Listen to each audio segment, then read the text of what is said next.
българския народ, надарен и търпелив, лъган и ограбен от светове интереси, от чужди съветници и свои безбожници.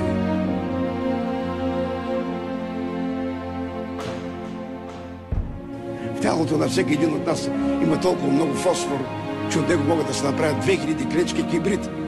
Представете си какъв огън ще бъде това.